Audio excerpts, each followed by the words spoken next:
నమస్కారం. దూరదర్శన్ వార్తా ప్రసారానికి స్వాగతం. నేను పవన్ కుమార్. వార్తల ముందుగా ముఖ్యాంశాలు. రాష్ట్ర వ్యాప్తంగా వర్షాలు. హైదరాబాద్లో కుండపోత వర్షం. అప్రమత్తమైన జీహెచ్ఎంసీ, జలమండలి, పోలీస్ శాఖ. మాజీ ప్రధాని రాజీవ్ గాంధీకి నివాళులర్పించిన సీఎం రేవంత్ రెడ్డి. దేశం కోసం ప్రాణాలర్పించిన రాజీవ్ గాంధీ విగ్రహాన్ని సచివాలయం ముందు ఆవిష్కరిస్తామన్న సీఎం. రాష్ట్రంలో భారీ వర్షాలు. కొత్త రెవెన్యూ చట్టం, ఎల్ఆర్ఎస్ పై రెవెన్యూ మంత్రి పొంగులేటి సమీక్ష. వర్షాలతో ప్రజలకు ఎలాంటి ఆటంకాలు లేకుండా చర్యలు చేపట్టాలని కలెక్టర్లకు ఆదేశం. కరీంనగర్ జిల్లా అధికారులతో కేంద్ర మంత్రి బండి సంజయ్ సమీక్షా సమావేశం. హామీల అమలుపై చర్చను పక్కదారి పట్టించేందుకు విగ్రహాల వివాదం ముందుకు తెచ్చారని విమర్శ. ప్రధాని నరేంద్ర మోదీతో మలేషియా ప్రధాని ఉన్నత స్థాయి చర్చలు. ఇరు దేశాల ద్వైపాక్షిక సంబంధాలు బలోపేతం చేసేందుకు 8 ఒప్పందాలు. భారత యూపీఐ సేవలను మలేషియా పేనెట్తో అనుసంధానం చేసేందుకు చర్యలు. ఇక వార్తలోని వివరాలు. రాష్ట్రంలోని పలు జిల్లాల్లో భారీ వర్షాలు కురిశాయి. తెలంగాణలోని 10 జిల్లాల్లో సోమవారం ఒక్కరోజే దాదాపు సగటున 10 సెంటీమీటర్ల వర్షం కురిసింది. హైదరాబాద్తో పాటు నిజామాబాద్, సిద్దిపేట, గద్వాల్, కామారెడ్డి, నిర్మల్ జిల్లాలను వరుణుడు అతలాకుతలం చేశాడు. నిజామాబాద్ జిల్లా కేంద్రంలో ఎక్కడి వరద అక్కడే నిలిచిపోయింది. రాష్ట్ర వ్యాప్తంగా పిడుగుపాటుకి గురై 4 రైతులు సహా 2 చిన్నారులు మృతి చెందారు. తెలంగాణ వ్యాప్తంగా నిన్న మధ్యాహ్నం నుంచి కుండపోతగా వర్షం కురుస్తుంది. ఈ వర్షాలు మరో 3 రోజుల పాటు కొనసాగే అవకాశం ఉందని హైదరాబాద్ వాతావరణ కేంద్రం ప్రకటించింది. దీంతో ఆదిలాబాద్, మెదక్, మహబూబ్ నగర్, వికారాబాద్, కామారెడ్డి జిల్లాల్లో పలు చోట్ల భారీ వర్షాలు కురిసే అవకాశం ఉందని తెలిపింది. ఈ జిల్లాలకు ఎల్లో హెచ్చరికలు జారీ చేసింది. రేపు, ఎల్లుండి రాష్ట్ర వ్యాప్తంగా ఓ మోస్తారు వర్షాలు కురుస్తాయని వాతావరణ కేంద్రం తెలిపింది.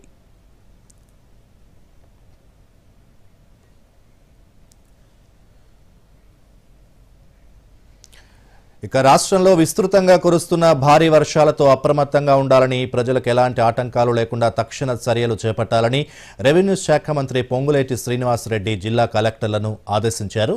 మరో 5 రోజుల పాటు భారీ వర్షాలు కొనసాగుతాయని, వాతావరణ శాఖ హెచ్చరికల నేపథ్యంలో ఎలాంటి పరిస్థితులనైనా ఎదుర్కోవడానికి జిల్లా యంత్రాంగం పూర్తి స్థాయిలో సిద్ధంగా ఉండాలని మంత్రి సూచించారు. సీఎం రేవంత్ రెడ్డి ఆదేశాల మేరకు మంత్రి పొంగులేటి రాష్ట్రంలో కురుస్తున్న భారీ వర్షాలు, నూతన రెవెన్యూ చట్టం 2024 ముసాయిదా, ధరణి దరఖాస్తులు, ఎల్ఆర్ఎస్ తదితర అంశాలపై తెలంగాణ చీఫ్ సెక్రటరీ శాంతికుమారి జిల్లా కలెక్టర్లతో ఖమ్మం జిల్లా కలెక్టరేట్ నుంచి వీడియో కాన్ఫరెన్స్ నిర్వహించారు. వర్షాలని దృష్టిలో పెట్టుకుని స్థానిక పరిస్థితులను బట్టి విద్యాసంస్థలకు సెలవులు ప్రకటించే నిర్ణయాన్ని కలెక్టర్లు తీసుకోవాలని సూచించారు. గత రాత్రి నుంచి హైదరాబాద్, నిజామాబాద్ తదితర జిల్లాల్లో భారీ వర్షాలు కురిసినా వీలైనంత మేరకు ప్రజలకు ఇబ్బంది లేకుండా అధికారులు చర్యలు తీసుకోవడం పట్ల సంతృప్తి వ్యక్తం చేశారు. భారీ వర్షాల నేపథ్యంలో రాష్ట్రంలోని వివిధ జిల్లాల్లో పరిస్థితిని గురించి మంత్రి కలెక్టర్లను అడిగి తెలుసుకున్నారు. ప్రతి కలెక్టరేట్లలో కంట్రోల్ రూమ్లను ఏర్పాటు చేసుకోవాలని రెవెన్యూ మంత్రి సూచించారు.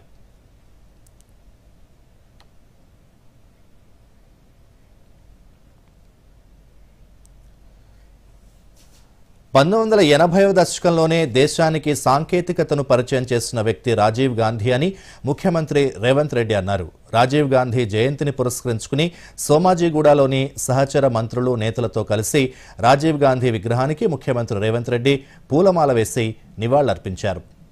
ఈ సందర్భంగా సీఎం మాట్లాడుతూ, మహాత్మా గాంధీ స్ఫూర్తితో రాజ్యాంగ సవరణ ద్వారా పంచాయతీరాజ్ వ్యవస్థను రాజీవ్ గాంధీ బలోపేతం చేశారన్నారు. మహిళలు రాజకీయాల్లో రాణించేందుకు రాజీవ్ గాంధీ ఎన్నో సంస్కరణలు తీసుకొచ్చారని రేవంత్ గుర్తు చేశారు. సచివాలయం ఎదురుగా రాజీవ్ గాంధీ విగ్రహం ఏర్పాటుపై కొంతమంది ఇష్టం వచ్చినట్లు మాట్లాడుతున్నారన్న రేవంత్ రెడ్డి, దేశం కోసం అమరుడైన రాజీవ్ గాంధీ విగ్రహాన్ని సచివాలయం ముందు ఏర్పాటు చేస్తామని స్పష్టం చేశారు. అధికారంలోకి వస్తే రాజీవ్ గాంధీ విగ్రహాన్ని తొలగిస్తామంటూ మాట్లాడుతున్నారని, వారికి తగిన సమాధానం చెప్తామన్నారు. 10 ఏళ్లుగా తెలంగాణ తల్లి గురించి మాట్లాడని వాళ్లు ఇప్పుడు మాట్లాడుతున్నారని, తెలంగాణ తల్లి విగ్రహాన్ని సచివాలయం లోపల ఏర్పాటు చేస్తామని సీఎం తెలిపారు. త్వరలోనే పండుగ వాతావరణంలో సచివాలయం ముందు రాజీవ్ గాంధీ విగ్రహాన్ని ఆవిష్కరిస్తామని సీఎం ప్రకటించారు. రాజీవ్ గాంధీ ఒక స్ఫూర్తి.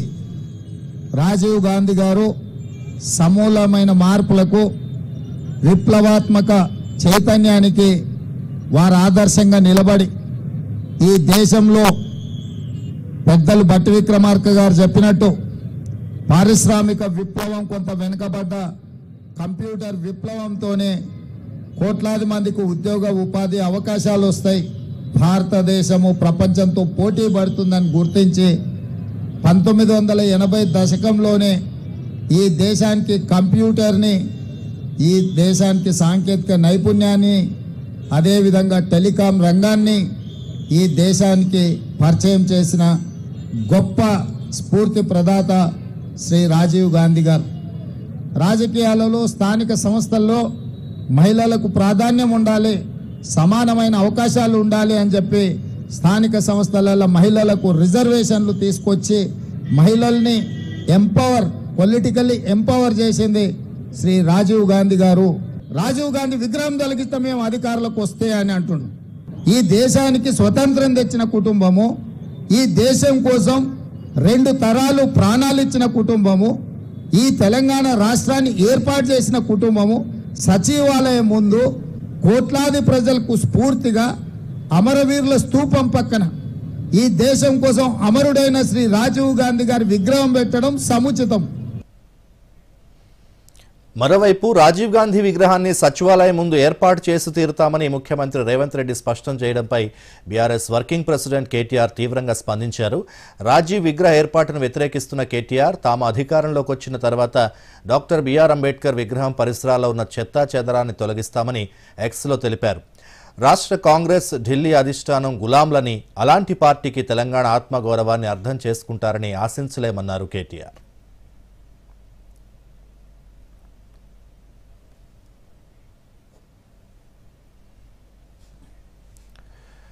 రైతు రుణమాఫీలో కాంగ్రెస్ ప్రభుత్వం విఫలమైందని మాజీ మంత్రి బీఆర్ఎస్ ఎమ్మెల్యే జగదీష్ రెడ్డి విమర్శించారు. హైదరాబాద్ తెలంగాణ భవన్లో మీడియాతో మాట్లాడుతూ అందరికీ రుణమాఫీ చేయలేదని మంత్రులే చెప్తున్నారని ఆరోపించారు. ముఖ్యమంత్రి మాత్రం రైతులందరికీ రుణాలు మాఫీ చేశామని చెప్పుకుంటున్నారని విమర్శించారు. తెలంగాణ రైతులకు సీఎం రేవంత్ క్షమాపణ చెప్పాలని డిమాండ్ చేశారు. రైతులను మోసం చేసినందుకు రేవంత్ రెడ్డి తన పదవికి రాజీనామా చేయాలన్నారు. రుణమాఫీపై ఒక్కో మంత్రి ఒక్కో విధంగా మాట్లాడుతున్నారని విమర్శించారు ఆయన. రుణమాఫీ కాని రైతులు ఎక్కువ ఫిర్యాదు చేయాలో స్పష్టత లేదన్నారు. ఇప్పటి వరకు ఎంతమందికి చేశారో చెప్పాలన్నారు. మిగిలిన వారికి ఏ తేదీలోగా మాఫీ చేస్తారో స్పష్టం చేయాలని జగదీష్ రెడ్డి పేర్కొన్నారు. నేను ఇప్పుడు ప్రభుత్వాన్ని డిమాండ్ చేస్తా ఉన్నా, మీరు ఇప్పటి వరకు కూడా రైతుల సంఖ్య ఇంత అని స్పష్టంగా చెప్పడం లేదు. నిన్న ఉత్తమ్ కుమార్ రెడ్డి గారు ఇచ్చిన దాన్ని బట్టి 22,37,000 మందికి ఏమో మాఫీ చేసినాం. ఇంకా 17,13,13,000 మందికి బాకీ ఉన్నాం. 31,000 కోట్ల రూపాయలు పూర్తిగా మేము చేయడానికి సిద్ధంగా ఉన్నాం అనే మాట చెప్తున్నారు. దీన్ని ఏ తేదీ లోపల పూర్తి చేస్తారో ప్రభుత్వం వెంటనే ప్రకటించాలి స్పష్టంగా. మేము రైతుల తరఫున డిమాండ్ చేస్తా ఉన్నాం. ఎక్కడికి వెళ్ళి మొదలుపెట్టుకోవాలి అనే విషయంలో ఒక మంత్రి ఒక స్టేట్మెంట్ సరిగా ఇవ్వడం లేదు. తలా ఒక మాట మాట్లాడుతున్నారు. వ్యవసాయ శాఖ మంత్రి ఒక మాట మాట్లాడుతున్నాడు, ఆర్థిక శాఖ మంత్రి ఒక మాట మాట్లాడుతున్నాడు, ఇతర మంత్రులు ఇంకో మాట చెప్తున్నారు. ఆఖరి ముఖ్యమంత్రి ఏమో అయిపోయిందని డాన్స్ చేసేస్తున్నాడు. పశ్చిమ బెంగాల్లో వైద్యురాలి హత్యాచార ఘటనపై ఆందోళనలు కొనసాగుతున్నాయి. ఈ క్రమంలో బెంగాల్ గవర్నర్ ప్రత్యేక చర్యలు చేపట్టారు. ఈ కేసుని సుమోటోగా తీసుకుని విచారణ చేపట్టిన సుప్రీంకోర్టు కీలక వ్యాఖ్యలు చేసింది. వైద్యురాలి హత్యాచార ఘటనపై అత్యున్నత న్యాయస్థానం తీవ్ర ఆందోళన వ్యక్తం చేసింది. వివరాల్లోకి వెళ్తే మెడికల్ కాలేజీ ప్రిన్సిపల్ తీరుపై మండిపడింది. ప్రభుత్వం, కోల్కతా పోలీసులు, మెడికల్ కాలేజీ అధికారుల తీరుపై ధర్మాసనం తీవ్ర అసహనం వ్యక్తం చేసింది. ట్రైనీ డాక్టర్ మృతదేహాన్ని ఆమె తల్లిదండ్రులకు అప్పగించడంలో ఎందుకు జాప్యం చేశారని బెంగాల్ ప్రభుత్వాన్ని కోర్టు ప్రశ్నించింది. ఈ కేసును విచారించడంలోనూ బెంగాల్ పోలీసులు నిర్లక్ష్యంగా వ్యవహరించారని ఆగ్రహం వ్యక్తం చేసింది న్యాయస్థానం. ఎఫ్ఐఆర్ నమోదు కూడా ఎందుకు ఆలస్యమైందని న్యాయస్థానం ప్రశ్నించింది.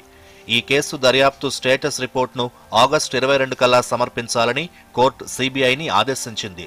మరోవైపు ఘటనను నిరసిస్తూ జరిగిన ఆందోళనలపై బెంగాల్ ప్రభుత్వం వ్యవహరించిన తీరును కోర్టు తీవ్రంగా తప్పుపట్టింది.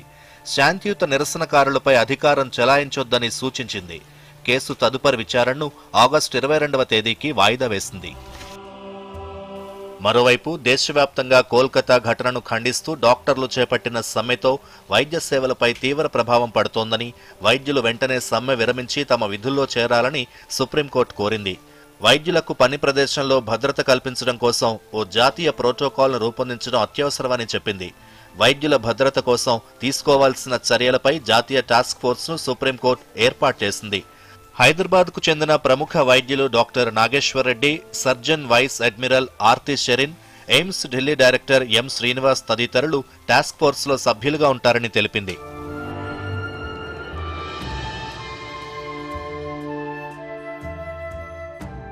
ఇక వైద్యురాలి ఘటన దరిమిలా బెంగాల్ గవర్నర్ సివి ఆనంద్ బోస్ ప్రత్యేక మొబైల్ కంట్రోల్ రూమ్ ఏర్పాటు చేశారు. ఘటనపై ఏదైనా తెలియజేయాలనుకుంటే కంట్రోల్ రూమ్ నెంబర్లకు కాల్ చేయొచ్చని గవర్నర్ తెలిపారు. ఈ సందర్భంగా బాధితురాలి తండ్రికి మొబైల్ కంట్రోల్ రూమ్ నుంచి గవర్నర్ ఫోన్ చేసి మాట్లాడారు. బాధిత కుటుంబానికి అన్ని విధాలుగా అండగా ఉంటామని హామీ ఇచ్చారు. అయితే వైద్యురాలి ఘటనపై పశ్చిమ బెంగాల్లోని టీఎంసీ ప్రభుత్వంపై బీజేపీ నేతలు విమర్శలు గుప్పించారు. ఘటనకు సంబంధించి సాక్ష్యాలను నాశనం చేయడానికి టీఎంసీ ప్రభుత్వం ప్రయత్నించిందని బీజేపీ ఎంపీ సుధాంశు త్రివేది ఆరోపించారు. ఇదిలా ఉంటే ఘటన జరిగిన ఆర్జీకార్ ఆసుపత్రికి సంబంధించిన ఆర్థిక వ్యవహారాలను పరిశీలించాలని పశ్చిమ బెంగాల్ ప్రభుత్వం ఇప్పటికే ఆదేశించింది. ఈ ఘటనపై దేశవ్యాప్తంగా ఆందోళనలు జరుగుతున్న నేపథ్యంలో అనూహ్య నిర్ణయం తీసుకుంది. ప్రత్యేక సిట్ను ఏర్పాటు చేసి అధిపతిగా ఐజీ ప్రణవ్ కుమార్ను నియమించింది. నెలలోగా తొలి నివేదిక సమర్పించాలని కోరింది.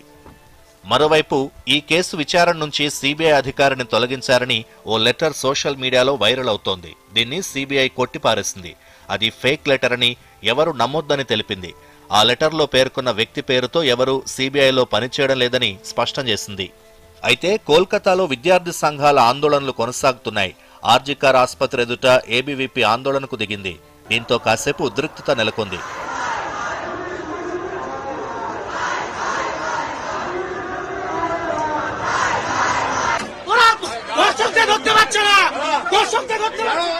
ఇక సుప్రీంకోర్టు సూచనలతో రెసిడెంట్ డాక్టర్ల అసోసియేషన్ నిరసన విరమిస్తున్నట్లు ప్రకటించింది.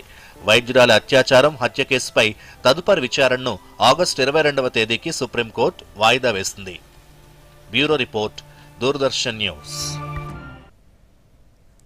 తెలంగాణ అభివృద్ధికి ప్రభుత్వం కట్టుబడి ఉందని, దీర్ఘకాలిక ప్రణాళికలతో అంతర్జాతీయ నగరంగా తీర్చిదిద్దేందుకు సహాయ సహకారాలు అందిస్తామని మంత్రులు ఉత్తమ్ కుమార్ రెడ్డి, కోమటిరెడ్డి వెంకటరెడ్డి స్పష్టం చేశారు. హైదరాబాద్లోని హెచ్ఐసిసిలో క్రెడాయ్ తెలంగాణ స్టేట్ కాన్ 2024 ప్రారంభోత్సవంలో మంత్రులు పాల్గొని మాట్లాడారు. రాష్ట్ర వ్యాప్తంగా ఉన్న క్రెడాయ్ సభ్యులు కాన్ఫరెన్స్ నిర్వహించుకోవడం అభినందించదగ్గ విషయమన్నారు. తెలంగాణలో పెట్టుబడులు పెట్టేందుకు విదేశీ సంస్థలు ఆసక్తిగా ఉన్నాయని వెల్లడించారు. క్రెడాయ్కు ప్రభుత్వం తరపున పూర్తి సహాయ సహకారాలు అందిస్తామని హామీ ఇచ్చారు. 2-3 నెలల్లో రేడియల్ రింగ్ రోడ్ పనులు ప్రారంభిస్తామని, లింక్ రోడ్ల నిర్మాణం పూర్తి చేస్తామని తెలిపారు. బిల్డర్ల సమస్యల పరిష్కారానికి చిత్తశుద్ధితో కృషి చేస్తామని హామీ ఇచ్చారు. క్రెడాయ్ తెలంగాణ ప్రెసిడెంట్ ప్రేమ్ సాయి రెడ్డి మాట్లాడుతూ నిర్మాణ రంగంలోని నిపుణులు ఎన్నో విలువైన సూచనలు, సలహాలు ఇస్తున్నారని, వాటిని బిల్డర్లు అనుసరించాలని సూచించారు.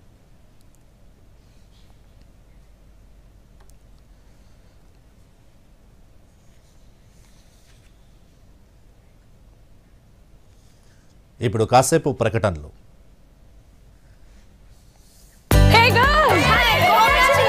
ఈవేళ పార్టీ కావాలంతే. ముందు ఛాంపియన్ తో సెల్ఫీ తీసుకుందాం. ఐడియా, ఇక్కడే చేసుకుందాం పార్టీ. Pizza party. ఏది నీ కార్డు పిన్ను నా కార్డ్ డీటెయిల్స్ స్వయంగా వేస్తాను. ఆర్బీఐ అంటుంది మీ పిన్, ఓటీపీ, సివివి లేదా ఇంటర్నెట్ బ్యాంకింగ్ పాస్వర్డ్ ఎవరితోనూ షేర్ చేసుకోకండి. ఆన్లైన్ బ్యాంకింగ్ మీ సొంత కంప్యూటర్, మొబైల్ ఇంకా సిక్యూర్ నెట్వర్క్ నుంచే చేయండి. By girls. ఎక్కడికి వెళ్తున్నావు? వినలేదా? No sharing. ఆర్బీఐ అంటుంది విషయాలు తెలుసుకోండి, జాగరూకంగా ఉండండి. తిరిగి స్వాగతం.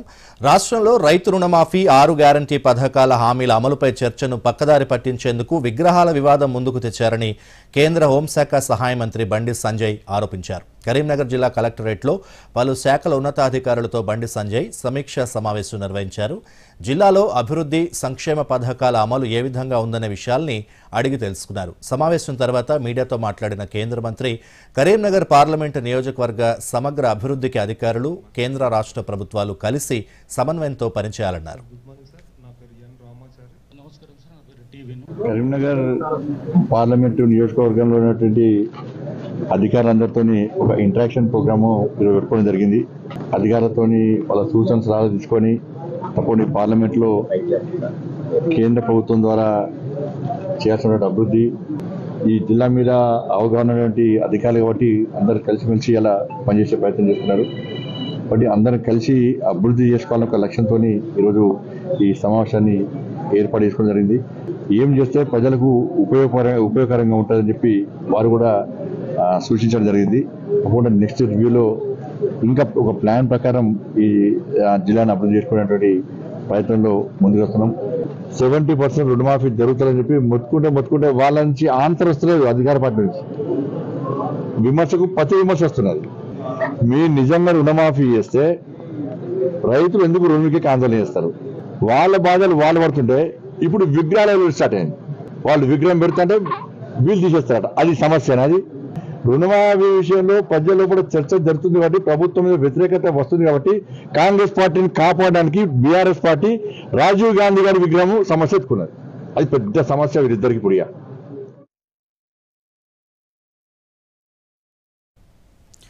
ముఖ్యమంత్రి రేవంత్ రెడ్డి తన వ్యవహార శైలి, మాట తీరు, ఛలోక్తులు కొంతమందిని గాయపరుస్తున్నాయన్న విషయాన్ని మర్చిపోతున్నారని, అది ఆయనకే మంచిది కాదని మల్కాజ్గిరి ఎంపీ ఈటెల రాజేందర్ హితవు పలికారు.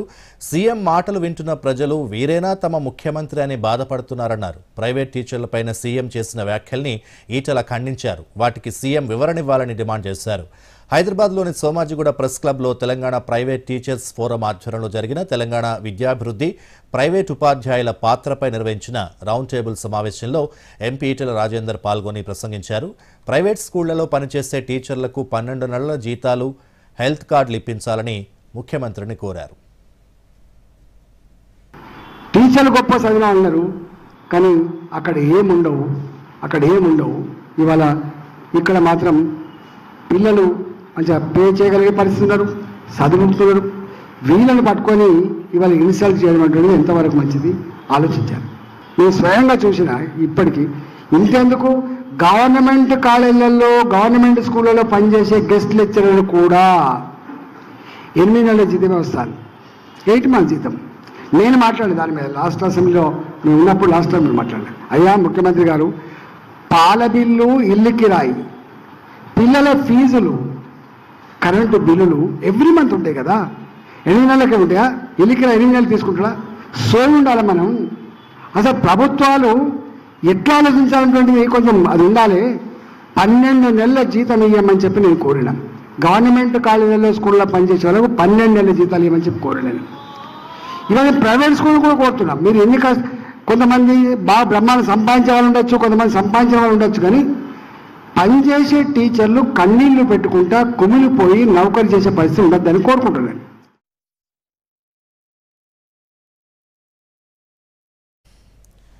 రంగారెడ్డి జిల్లా మణికొండ చిత్రపురి కాలనీలో అక్రమ నిర్మాణాలపై హైడ్రా అధికారులు చర్యలు చేపట్టారు. అక్రమంగా నిర్మించిన 7 విల్లాల్ని కూల్చివేశారు. 220 విల్లాలకు అనుమతి పొంది అదనంగా 7 విల్లాలను సొసైటీ నిర్మించినట్లు గుర్తించారు. పోలీసుల బందోబస్తు మధ్య కూల్చివేతలను అధికారులు చేపట్టారు. సొసైటీ సభ్యులకు అధికారులకు మధ్య వాగ్వాదం చోటు చేసుకోవడంతో పరిస్థితి ఉద్రిక్తంగా మారింది.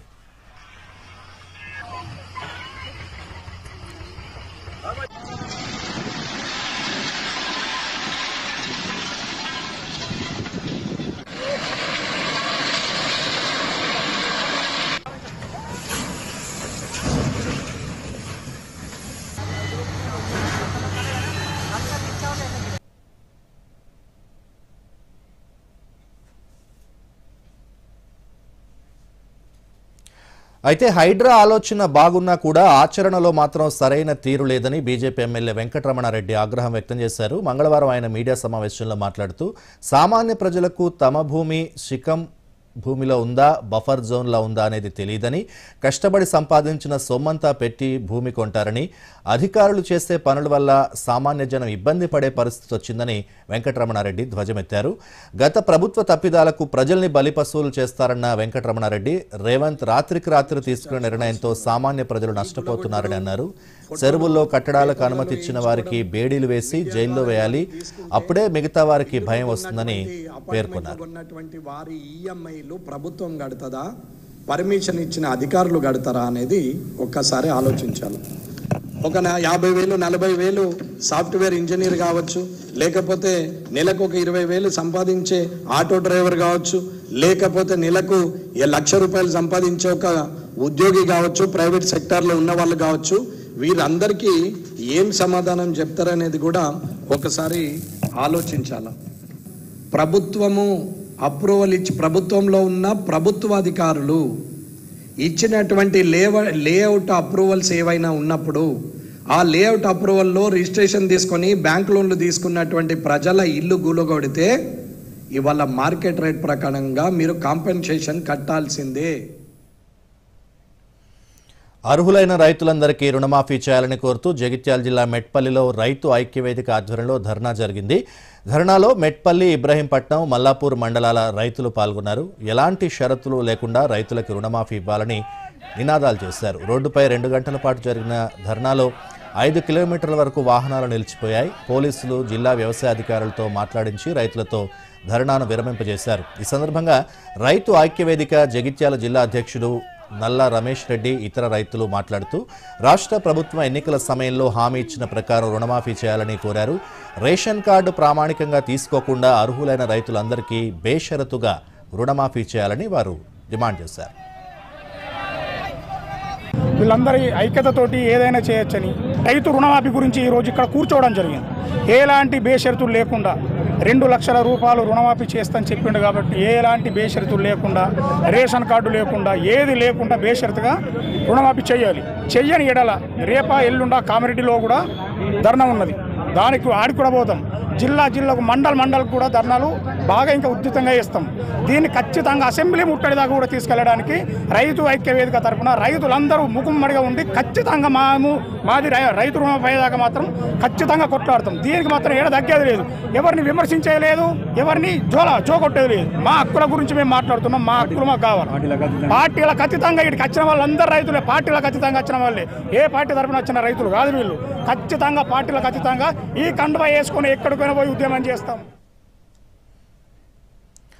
లేటరల్ ఎంట్రీ విధానంలో ప్రభుత్వ శాఖల్లో వివిధ ఉన్నత స్థాయి ఉద్యోగాల భర్తీకి ఇచ్చిన ప్రకటనను రద్దు చేయాలని కేంద్రం యూనియన్ పబ్లిక్ సర్వీస్ కమిషన్ను కోరింది. కేంద్ర సిబ్బంది శిక్షణ శాఖ మంత్రి డాక్టర్ జితేంద్ర సింగ్ ఈ మేరకు యూపీఎస్సీ చైర్మన్ ప్రీతి సుధాన్కు లేఖ రాశారు. రాజ్యాంగంలో పొందుపరిచిన సామాజిక న్యాయం, సమానత్వం విలువలకు అనుగుణంగా ఉద్యోగాల భర్తీ ఉండాలన్న ప్రధానమంత్రి అభిప్రాయం మేరకు ఈ నిర్ణయం తీసుకున్నట్లు చెప్పారు. ప్రభుత్వ సర్వీసుల్లో అణగారిన వర్గాల నుండి ప్రతిభావంతులైన అభ్యర్థులకు సామాజిక న్యాయం కల్పించడం అవసరమని అన్నారు. లేటరల్ ఎంట్రీ ద్వారా భర్తీ చేసే ఉద్యోగాలను సింగిల్ క్యాడర్ పోస్టులుగా పరిగణిస్తున్నందున వీటిలో రిజర్వేషన్లకు అవకాశం ఉండదని తెలిపారు. అయితే లేటరల్ ఎంట్రీ విధానాన్ని 2005లో వీరప్ప మొయిలీ అధ్యక్షతన ఏర్పాటైన 2వ పాలనా సంస్కరణల కమిషన్ సిఫార్సు చేస్తుందని గుర్తు చేశారు. అలాగే 6వ వేతన సంఘం సిఫార్సులు కూడా ఈ విధానానికి అనుగుణంగా ఉన్నాయన్నారు. ఇటీవల ఆగస్టు 17న కేంద్ర ప్రభుత్వ పరిధిలోని వివిధ శాఖల్లో 45 సంయుక్త కార్యదర్శులు, డైరెక్టర్లు, డిప్యూటీ కార్యదర్శులను నేరుగా బయటి నుంచి నియమించేందుకు యూపీఎస్సీ ప్రకటన విడుదల చేసింది. ఈ ప్రకటనపై సర్వత్రా విమర్శలు వెల్లువెత్తిన నేపథ్యంలో ప్రభుత్వం ఈ విధానం ద్వారా ఉద్యోగాల భర్తీని తాత్కాలికంగా నిలిపివేయాలని నిర్ణయించినట్లు తెలుస్తోంది. భారత్, మలేషియా దేశాలు పలు రంగాల్లో ద్వైపాక్షిక సంబంధాలను మరింత బలోపేతం చేసేందుకు 8 అవగాహన ఒప్పందాలు కుదుర్చుకున్నాయి. భారత్లో పర్యటిస్తున్న ఆ దేశ ప్రధాని అన్వర్ బిన్ ఇబ్రహీం సమక్షంలో ఈ ఒప్పందాలు కుదిరాయి. ఉపాధి, ఆయుర్వేదం, డిజిటల్ టెక్నాలజీలు, పర్యాటకం, క్రీడలు తదితర రంగాల్లో ఇరు దేశాలు ఈ ఒప్పందాల్ని కుదుర్చుకున్నాయి. అంతకుముందు మలేషియా ప్రధానమంత్రితో ప్రధాని నరేంద్ర మోదీ ఉన్నత స్థాయి చర్చలు జరిపారు. అనంతరం ప్రధానమంత్రి మాట్లాడుతూ భారత్, మలేషియా దేశాలు తమ మధ్య ఉన్న వ్యూహాత్మక భాగస్వామ్యాన్ని సమగ్ర వ్యూహాత్మక భాగస్వామ్యం స్థాయికి పెంచుకోవాలని నిర్ణయించినట్లు చెప్పారు. 2 దేశాల మధ్య ఆర్థిక, రక్షణ రంగాల్లో సహకారానికి విస్తృత అవకాశాలున్నాయని ప్రధాని పేర్కొన్నారు. సెమీ కండక్టర్లు, కృత్రిమ మేధస్సు, రక్షణ తదితర రంగాల్లో సహకారాన్ని మరింత పెంచుకోవాలని ప్రధాని సూచించారు. భారత్ యూపీఐ సేవలను మలేషియాకు చెందిన పేనెట్తో అనుసంధానం చేసేందుకు చర్యలు తీసుకుంటామని తెలిపారు. ఆయుర్వేద, ఇండియన్ స్టడీస్పై మలేషియాలోని 2 విశ్వవిద్యాలయాల్లో అధ్యయన పీఠాలు ఏర్పాటు చేస్తామన్నారు. అలాగే మలేషియాకు 200 మెట్రిక్ టన్నుల సన్న బియ్యాన్ని సరఫరా చేస్తామని కూడా ప్రధాని మోదీ తెలిపారు. कॉम्प्रिहेंसिव इकोनॉमिक कोऑपरेशन एग्रीमेंट के रिव्यू में गति लाने पर बल दिया है. डिजिटल टेक्नोलॉजी में सहयोग के लिए डिजिटल काउंसिल की स्थापना करने का और स्टार्टअप अलायंस बनाने का निर्णय लिया है।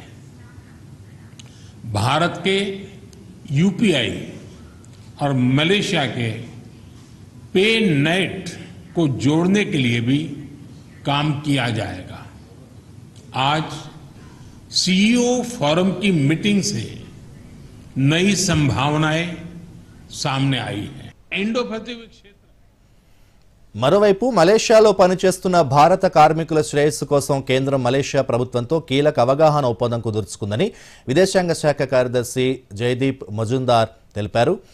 ఈ ఒప్పందం కింద మలేషియాలో భారత శ్రామికులకు సరైన పని వాతావరణం, ఉద్యోగ ఉపాధి కల్పన, అత్యవసర పరిస్థితుల్లో వారిని వెనక్కి తీసుకొచ్చేందుకు ఈ ఒప్పందం వీలు కల్పిస్తుందని చెప్పారు. అలాగే మలేషియాలోని అన్ని రంగాల్లో మన దేశ కార్మికులు ఉపాధి పొందేందుకు కూడా ఇది తోడ్పడుతుందని పేర్కొన్నారు. Today they had extensive discussions on trade and commerce, on defense and security, on cultural exchanges, people-to-people ties, on emerging areas like digital technologies, semiconductors, renewable energy and sustainable development. Our relationship has really taken an upward swing. There have been more than 15 bilateral visits at the level of minister or deputy minister. And this is reflected in the very wide range of engagement that we have today between India and Malaysia, and the chart that we have charted. 2023 సంవత్సరానికి గాను జాతీయ Jio science అవార్డులను రాష్ట్రపతి ద్రౌపది ముర్ము ప్రదానం చేశారు. రాష్ట్రపతి భవన్లోని సాంస్కృతిక కేంద్రంలో జరిగిన కార్యక్రమంలో అవార్డులకు ఎంపికైన శాస్త్రవేత్తలు రాష్ట్రపతి నుంచి పురస్కారాలు అందుకున్నారు. అవార్డులు తీసుకున్న వారిలో హైదరాబాద్లోని NGRI chief scientist doctor Bantu Prashant Kumar Patro, IIT హైదరాబాద్లోని కెమికల్ ఇంజనీరింగ్ విభాగం ప్రొఫెసర్ నరసింహ మంగడూడి ఉన్నారు. ఈ సందర్భంగా రాష్ట్రపతి మాట్లాడుతూ 2047 నాటికి భారత్ అభివృద్ధి చెందిన దేశంగా అవతరించాలన్న లక్ష్య సాధనకు ఖనిజాల ఉత్పత్తిలో స్వయం సమృద్ధి సాధించాలన్నారు. ఖనిజాల అన్వేషణ, ఉత్పత్తిలో కృత్రిమ మేధస్సు వంటి అధునాతన సాంకేతికతలను ఉపయోగించడం అభినందనీయమని పేర్కొన్నారు. సుస్థిర అభివృద్ధి దిశగా సాగేందుకు కర్బన ఉద్గారాల్లో నెట్ జీరో స్థాయికి చేరుకోవాలని రాష్ట్రపతి ఆకాంక్షించారు. ఇందుకు గాను సురక్షిత ఇంధన వినియోగాన్ని ప్రోత్సహించవలసిన అవసరం ఉందని రాష్ట్రపతి ముర్ము పేర్కొన్నారు. मुझे बताया गया है कि खान मंत्रालय ने national geo science data repository portal की शुरुआत की गई, जो देश भर से जियो साइंटिफिक डेटा को समेकित करता है। ये सराहनीय है कि जीएसआई खनिज अन्वेषण की नई टेक्निक खोजने के लिए आर्टिफिशियल इंटेलिजेंस जैसे उभरती टेक्नोलॉजीज का उपयोग कर रहा है। ऐसे अनेक कदम खनिज संसाधन की खोज और खनन में सहायता कर रहे हैं, जिससे हम अपने प्राकृतिक संपदा को बेहतर ढंग से समझने और उसका उचित उपयोग करने में सक्षम हो पाएंगे। सस्टेनेबल डेवलपमेंट की दिशा में आगे बढ़ते हुए Bharat net zero carbon emission हासिल करने के लिए प्रतिबद्ध है। क्लीन एनर्जी को बड़े स्तर पर अपनाने के हमारे प्रयास इस लक्ष्य के अनुरूप है। ट्रांजिशन के लिए 2 రోజులుగా కురుస్తున్న వర్షాలతో కాంక్రీట్ జంగల్ హైదరాబాద్ చెరువులు, వాగుల్ని తలపించింది. కుండపోత వర్షాలు నగరాన్ని అతలాకుతలం చేశాయి. నీటి ప్రవాహంలో కొట్టుకుపోయి ఒక వ్యక్తి మృతి చెందాడు. మరోవైపు నగరంలోని పరిస్థితిని ప్రభుత్వం ఎప్పటికప్పుడు పర్యవేక్షిస్తూ లోతట్టు ప్రాంతాల్లోని ప్రజల కోసం అవసరమైన చర్యలు తీసుకుంటోంది. మరిన్ని వివరాలు. హైదరాబాద్ను వర్షం ముంచెత్తింది. ఇవాళ ఉదయం నుంచి పలు చోట్ల భారీ వర్షం కురుస్తుండటంతో రోడ్లు, లోతట్టు ప్రాంతాలు జలమయమయ్యాయి.